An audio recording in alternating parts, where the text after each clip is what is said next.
What's up, everybody? We are live for episode number 9. I'm out of breath because I just ran down a flight of stairs because I forgot my little piece for my headphones. So forgive me.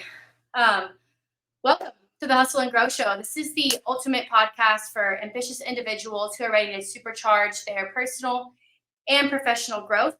Whether you're a seasoned entrepreneur, a budding creative, or just someone looking to level up in life, this podcast is your one-stop destination for inspiration, insights, and actionable strategies. I'm out of breath. To help you thrive in today's fast-paced world. I am your host and fellow entrepreneur, Alexis Talent. I am the owner of This Your Future Insurance. I am a independent insurance agent, and I help individuals, families, business owners, companies with their health coverage options. Just a quick reminder, remember to click the link in the description to give StreamYard access so that your name will pop up on the screen when you're leaving a comment. Since we are live every Tuesday, I love to start this. I love to start the show with the Tuesday tip for the week. So the tip I have for you all today is how to work efficiently when you have multiple tasks to complete on your to-do list and avoid burning out, okay? And within 5 steps, I'm going to tell you how to do that. Step 1, you're going to choose the task. Pick the task you need to complete, all right? Step 2, set a timer. Set that timer for 25 minutes, all right? Step 3, you're going to work diligently. Work on that task with full focus until that timer rings. 4, you're going to take a short break. When the timer goes off, take a 5-minute break to relax and recharge.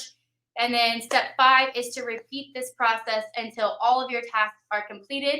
Once that is accomplished, take a longer break, maybe 15, 30 minutes, and then jump right back into it. That's what I do because I have a lot of tasks on my plate every single day, and I need to hold myself accountable and make sure that I am completing those tasks and staying on top of it. So this is what I live by. Today's guest is Jason Reyes, and he is the owner of the DNA Garden of Eden Landscaping and Maintenance Company. He's actually the husband of our guest last week, Nicole Reyes, who has the nonprofit foundation organization Wave, where she does hairstyling for victims of domestic abuse. I met Jason and Nicole at a dinner party that was hosted by a separate Facebook community called the Plug Hub. And so I just kind of wanted to share that briefly, that I do love how networking has brought up so many opportunities to meet so many other business owners, but just wonderful people in general. So I'm so happy to welcome Jason to our show today. Good morning, Jason. Good morning, everybody. How are y'all doing? I'm so happy you're here, Jason. Thank you so much for being with us. Now, could you please give us a 30,000-foot overview of who you are and give us your Tuesday tip for our viewers? Well, who I am is I'm the owner of DNA Garden of Eden Landscaping and Maintenance, but more than that, I'm a faithful man of God, and started this company completely on faith. So I'll leave it at that. Yeah, God gave me everything. A tip for Tuesday. A lot of people don't know. It's great to plant shrubs and trees in the wintertime and grass. And if you ask why, it's because the root system grows slower. So in the summertime, when the root system starts to grow faster, it takes better, and it's going to be your tree is going to have better survival rate. Your shrubs are going to have better survival rate in the winter. Even though if we have a hard winter, you're not going to have that. But but it's better to plant these things now, hardy plants, trees, and stuff like that, because the root system is going to grow slow, but then it's going to grow rapidly in the winter, but it's going to in the summer, and it's going to grow. The tree will last a lot longer. Did not know that. Hey, my dad was actually a landscaper for like 20 plus years, and I remember as a kid I would go in the truck with him and go to work. I would just sit there while he was mowing all the grass and all that, and I didn't even know that. I wonder if he knows that. I'm gonna have to ask him. So Jason, landscaping is a super competitive industry, right? What strategies have you used to differentiate your landscaping company from others in the market? From the others in the market, I'm my brand. I'm my own. I differentiated myself. Didn't say it right, but I made myself different from other people. Is because I use different techniques. I try different things. I'm open to try different products, and to get a better product. Um, I started out. Trying just to mow yards completely wanted just to do maintenance and easy stuff because it was just me. But God had a different plan. So he started giving me bigger projects and stone projects, and I couldn't turn down. Who would turn down a $40,000 project? Nobody. You know, let's go get it. Know how to do it. So I started playing with different things in the stone area. I worked for big companies. It's named Brickman now. It's Brightview. Used to be Brickman. I've I've worked for big companies, small companies, built companies. I'm kind of person that can elevate their company higher.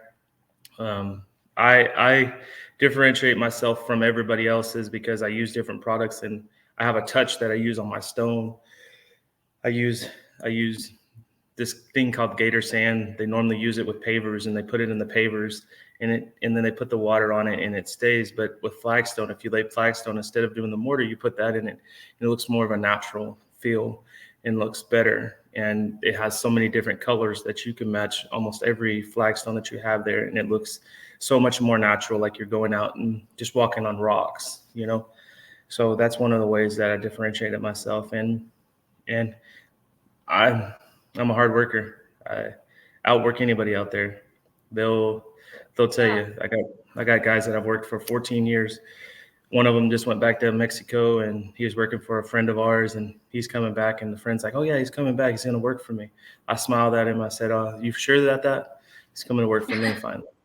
So I love that. So it kind of sounds like what you've done with your journey is take a little bit of pieces from here and there, compiled it all together to get what you have, which is the best quality of service, the best quality of product. And it sounds like you've done your research to make sure and ensure that you are producing the best quality. That would definitely be something that could set you apart from others. Because I feel like a lot of times, I don't know this for sure, but from my thinking and my basis, I feel like a lot of times with landscaping companies, it's get it done quick, quick, quick, quick, and it's not as much about the quality of the service. And I could be wrong, no, but that's my no, thoughts. you're completely right. It's with mowing people. I get upset because I'll see these people, they're blowing and going, they're not paying attention. And I have people that I have an edger. I can go make a quick $100 to $200 edge 1 yard. That's like a $40 yard to edge because my edging will last them a month and a half to 2 months. It's because I do it a certain way. So I give them quality. I don't want quantity. I want quality, and I can get quantity with quality with the steps that I have to make. I might have to use more people to get my my quality, not my quality, but my quantity up. But I'd rather use more people to to do that. I'd rather pay more to keep the quality because I want to give everybody what a person in $1 million home has, and Yeah, they have like a $50,000 home. They're still spending 10 right. grand, So give them the same thing, treat them the same way. I feel like that was how my dad was as well when he was doing landscaping. I was the when growing up, it was like, don't go in the yard, don't touch the yard. It was so sacred to my dad. He was so wholeheartedly passionate about his land and everyone else's that he had his clients, his customers. I mean, my dad, it was crazy. You would look at our neighbor's house and their grass would look like a regular neighbor, like a regular neighborhood grass.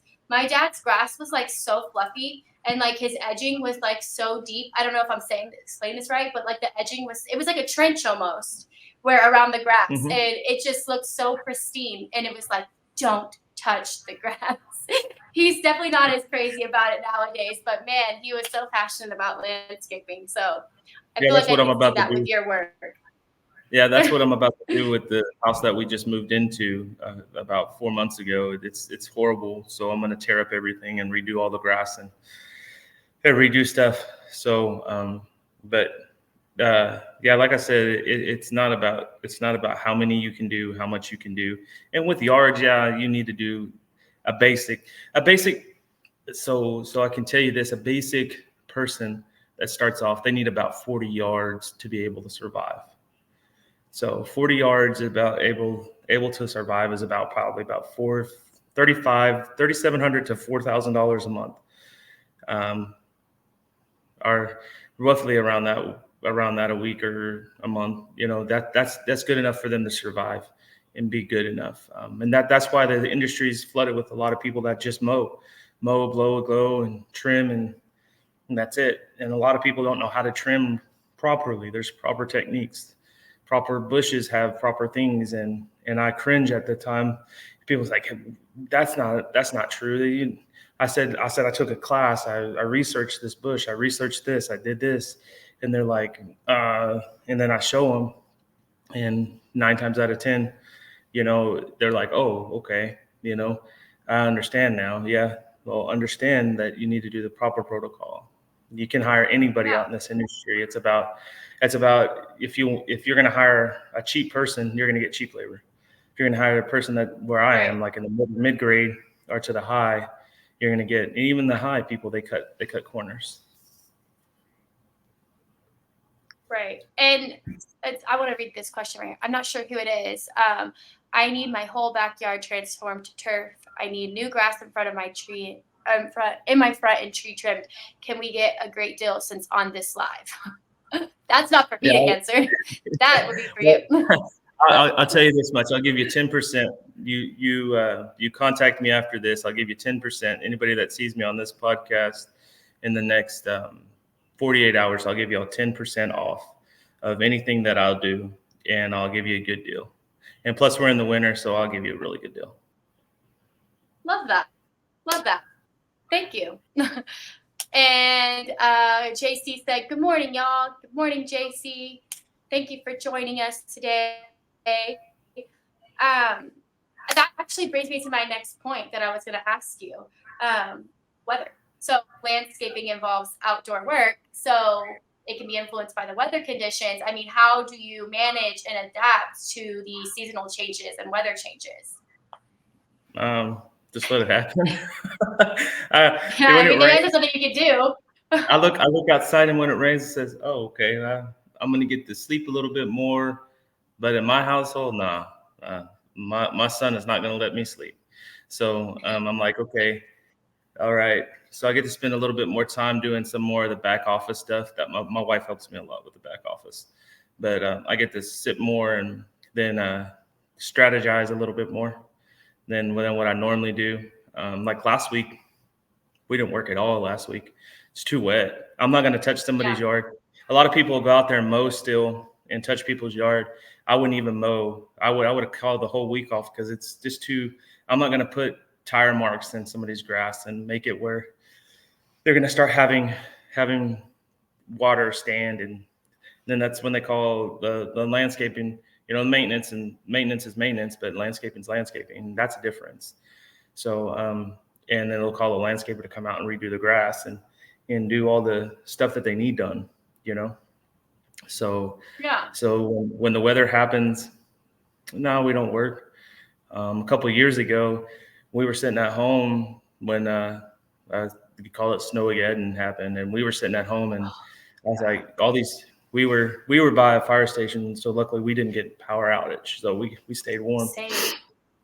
But I seen all these people, and I was like, okay, anybody that had trees falling down and stuff, I was cutting those people's trees for free, driving around. This was right when we barely started to go full strength after I left the company, and we're out there in my truck just cutting down people's trees and getting firewood for people and taking them all over. We went all over the Metroplex, from Dallas, Fort Worth to everywhere. And we were out all day long. Me, the kids, and my wife. We were all out and taking care people. And somebody asked me, they're like, "Man, how'd you do that? Did you make money?" I said, "I didn't make no money. I didn't want to make no money. People gave us money for gas and stuff like that, and I refused it. I was like, no, I don't need that, And they insisted. So, we gave it to the next person that we went and gave wood to. They needed it more than us that day. So. And that's awesome, honestly. I just saw a comment, and I normally do this at the end of the show with contact information and where to find you. But since they asked, what is the most reliable source of contact info for you? Contact info is probably you can go on the Facebook page. I don't know if my wife looks on that. We have an Instagram page. We're trying to rework that because there's two of them. Somebody did one and we can't get access to it. But right now it's just like my phone number. You can give my phone number out. It doesn't matter. People call me all the time. What's your phone number? 817-350-7271. And just send a text. Say, hey, I'm looking for landscaping. Can you call me? Or, and I'll give you a call. There we go. It's on the board now. Sorry about that. Yeah, we're working on a website. Right, and Nicole dropped it in the. Yeah, we're actually working on a website. I was going to ask you. That's a good question. I was going to ask because me personally, when I started the whole insurance business, I was like, I got to have a website. I got to have this. I got to have that. And so I did build a website and I spent quite a bit of money on it. And realistically, I'm not seeing a return on investment with that website because I'm not getting a lot of traction to it or getting any clients booked on it. Majority of the people that see me on social media and they see me on Facebook. So that's why I've always asked people in the group, like, have you made a Facebook business page? Have you, promoted on social media? Because I believe, for me personally, I would much rather have a Facebook page because it's free and just hit that heavy versus the website. What are your thoughts? Well, I think that you do need to have a website where people can go and research, like they know your motto and what your business stands for. So Facebook kind of limits that now. When we first started, we did just Facebook, and then we had a website at one time with this one company, but it just got too much, and it was just too much. I'm working with this other company now that I found through networking. I'm going to work with them and see how that goes. But other than that, I mean, Facebook's been reliable. Some people tell me Craigslist is still going, so I've started trying to do Craigslist this year. But 90% of my business came from Facebook. 90% of what I built was Facebook. Facebook leads. I paid for advertising on Facebook, stuff like that. I did lead companies, and I really didn't get. I got crap. They send it to like 5 or 6, 7, 8 people. So I'm in the same boat with that. So I basically do word of mouth. People go to the job sites and, oh, hey, can you come do this? Just a couple of weeks ago, we were doing retaining wall, railroad retaining wall out in Arlington, and we redid the whole yard on this one place, and 2 retaining walls on this property, sod, grass, trees, stone edging, all kinds of stuff. And we got 6 jobs out of it. People just coming up, hey, I need this. And I go over there, I sell ice to Eskimo. So I go over there, and it's because I know my product. So I go over there and I talk to them, and we sign the deal, and they're like, okay, yeah. I said, well, it's going to be a little bit. We got other projects after this one too. So it's going to be a moment. But we got a good rapport out in that neighborhood. Good. So. Good. And have you guys ever used the Nextdoor app at all? Yeah, we use Nextdoor. Nextdoor, yeah, we're gonna start using Nextdoor again. Kind of got away from it. I don't know the reason why we got away from it. I don't remember. But I think my wife was just too overwhelmed with trying to manage them. Because I can only manage so much, plus manage the guys out there and get material and sell. So I yeah, got a lot of keyboard Karens on Nextdoor that don't like me. yeah, exactly. Karens are They always report always. all my stuff. And one So thing I want funny to story. tell people. Go ahead. No, you go ahead. I just want to tell you, anybody out there that has a business, not everybody's going to be honest. You're going to have these people that are very dishonest. I've had clients that have bashed me on different networks, different sites, and I did the complete work and they didn't pay me. That's the problem. They didn't pay me. I didn't sue them. I didn't go after them for nothing, but they went after me. And you deal with clients like that they'll get mad because they tell you to do something when you say, hey, I don't think you need to oh, it's okay, do it. All right. Well, you're saying to do it, so I'm going to do exactly what you asked me to do. But I'm telling you my professional opinion. I have it in my contracts. But I've anything I've ever done, I've done all the work for people. And, if you hear anything bad, that's just because they didn't pay me. And they got mad because, I threaten to go and take stuff up sometimes, but I don't, because I'm just not that person. I leave it alone. But realistically, you have to cover yourself as well. And I tell this to people all the time. Social media is such a great platform and such a great avenue for so many reasons, but it's also super in the quick flash of a button. It could ruin everything, and it shouldn't be set up that way, but unfortunately is.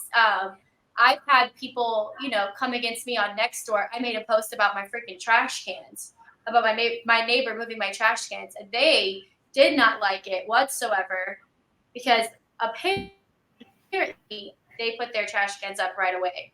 I did not. Oh my goodness. And so it went viral on Nextdoor, and I got a whole bunch of keyboard Karens that now don't like me, and they report all my stuff, and it's I get it, the trash can thing, okay, cool, but it doesn't have any effect on my business and me as a mom, which people did, come at me for. And now they report all of my posts. So yeah, social media is great, but now in the same aspect for me on Nextdoor, it's not great because I can't even post anything hardly that I get to take it down. Just because Nextdoor they has a have lot people that are in the neighborhood. Yeah, they have a lot of Karens. They can report stuff even if it's not. Yeah, they have a lot of stuff on. Yeah, it is unfortunate because then they mess with people's money and they mess with people's lives, and they don't understand. Hey, we're here to make a living. We're not here to bash you and make sure you don't make a living. So now you're going to take food out of my kid's mouth, take food out of the homeless that I can go feed or go take care of. You don't know me personally, so don't attack me personally. So. And I made a post like that, and guess what?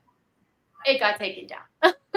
So I've kind of put the pause on Nextdoor. But before I got, all the haters on there, it was a really great avenue because a lot of people that are on Nextdoor are very genuinely super nice people, and they understand that Nextdoor is a part of a community. And they do help people on Nextdoor. I have noticed that a lot, that it has brought a lot of people together. And so I always recommend to other people, if you're not on Nextdoor and you have a business or a service, you should most definitely be listing those on there as well. Mm-hmm. Now, we kind of got off on a tangent there. Sorry. I wanted to ask you, just so I have an overall understanding of what DNA GOE landscaping is, what are all of the services that you guys do provide? So we do. We do provide. We provide pretty much anything that you need outside. We kind of steer away from the maintenance part of it, and we have for a while. I know it's in my name, but the maintenance part this year. I'll get people that want me to do stuff in maintenance and land. So everybody knows landscaping and maintenance is different. Very, very different. Landscaping is laying sod, doing all the outside work, putting up your pergolas, putting up your laying your concrete, laying stone, laying all that, doing the stuff before the person comes and maintenance is it. Maintenance means maintain. They're maintaining your yard. They're mowing your yard. They're trimming your shrubs. They're trimming your trees that you need. They're doing the things that a landscaper comes and does once and gets it ready for them just to maintain it, so it stays maintained. So then you're not spending. Maintain your property. That's what I say. So pretty much what DNA does is we're more on the landscaping side of things, because that's the way God has put it to us. So we do stone, we do concrete, we do anything you need, irrigation, all out there, from retaining walls, just basic. But the maintenance part, we are going to start mowing this year, but that's not my. That's actually going to be a different branch this year. I'm teaching. My daughter's 15 years old, and my son is 5. My son knows how to run a zero turn. He's known how to run a zero turn since he's 2.5. He knows how to run a bobcat since he's 2.5. So my daughter, same thing. She knows how to lay sod. She knows how to do everything in the business, but she wants to make money. So we're going to partnerships this year, and she's going to be doing maintenance because she's getting her driver's license or permit. So she's going to be able to drive around and do the things that she needs to do and run a crew and have people that are under her. And I'm teaching her the business because she's a young entrepreneur, and that's what I love to do. I love grooming young entrepreneurs into the next generation, because that's what we got. Even if she doesn't want to do this business full time, she can grow something that she can make residual income off of after. And I'm good with that because she's always going to have it. So so I bought a couple mowers for her, and she wants a truck. She wants a truck for her first car. So, and she says, Dad, I don't need a short bed. I need a long bed, like you always say, because that's what makes money, is a long bed. That's right. Long bed trucks make money because you can fit anything in it. So that's so funny, because my next question basically was going to be, what do you have advice do you have for anyone that's aspiring to be an entrepreneur, start out, and what are the key lessons that you've got for success? The one thing that I've learned with success is that God comes first. If you put him in this, or you have your spiritual, whatever you have spiritually, there's so much things that people believe in. I love God, so I believe in God. I was an atheist way before I ever believed in God, almost 13 years ago. But the way I look at it is, when I started this business, it was during COVID. So I laugh at that because it was during COVID. I had no truck, had no trailer, had no equipment, had nothing. But God said, I want you to go full force. I want you to do this. I want you to do this for yourself. And I had did it on the side before. And I was like, it's just too much headache. I'll do jobs on my side. But he told me, and I had nothing. And I had student loans, and me and my wife have student loans. So they take our income tax every year. Every year they take our income tax. And our tax lady did our taxes right in January, right when it needed to be done. She sent everything in. They took it. Like, okay, cool, And then he told me to do that. And we're just praying. Kid you not, like a month and a half after I left my job, and we were trying to do it in advertising, we got a check for over $10,000. And it was from the IRS. And I called my tax lady immediately. I said, hey, do I need to send this back? I'm scared as hell. She's like, you should never have gotten that back. They gave that to you. I don't know why, because they forgave all student loans. And I didn't know that. And so they gave us the money back. So that was God saying, okay, here, I'm giving you the money. We took every dime that we had. We went and bought a crappy truck. We got a truck, and we bought equipment to start mowing people's yards and stuff like that. And it spiraled from there. So you can do it with just little. You can just do it with just basic equipment that you need to get it started. You don't need a backpack blower. You can get a little blower. You can get a mower and weed eater, edger, trimmers. Every time we got another job, we took a little bit of money from that and bought something else. But we provided a lot, and we started mowing, and we had 25 yards, and then it started spiraling into more landscaping. And so those yards we kept for the year. And then there was another guy that wanted to start that I worked with, and I said, hey, I got all these contracts for these yards. Take these, because I'm over here doing landscaping. I can't do both right now. I said, I'm just not physically able. And I kept some of the clients that I've had for like 15 years or however long. And we kept on doing them privately. And that's how we started. We started with nothing, absolutely nothing. So if you want to start a dream and a faith, you don't have to have the best credit. You don't have to have the best everything. You just got to have the will and determination and the trust in God that He's going to provide everything that you have, and just go full force with it. That's my way with business. Like, He's got other things that He wants me to do, but He hasn't opened the doors yet. When He opens the doors, I'm going full force. Absolutely. Amen. I totally believe that. Faith, fear drives faith. So if you're scared, just take the first step. He'll guide you along the way. He's never going to put you in a situation you're not strong enough to handle. And also, congratulations to you guys from starting from the hardest part during COVID. Everything happens the way it's meant to happen. And I am super happy for you guys. Congratulations to that, honestly. It's very inspiring to see. Personally. Yeah, and I'm really passionate about young entrepreneurs, because I was a young entrepreneur at 13. You know, a lot of people don't know I was on my own at 13. When I say I was on my own, I had to pay $400 to my grandma. I had to pay for my electricity, pay for my water, had to do whatever. All I had was a mower, a weed eater with a cord, and that was it. That's all I had, and a broom. And I pushed it down the street, mowing people's yards to make money to survive. All I ate was ramen noodles and I had milk. I got ramen noodles, milk, and cereal. That's all I had for over a year and a half, until I started working at Taco Bell and kept mowing and doing stuff. And I had over 150 clients back then. Should have kept them, but other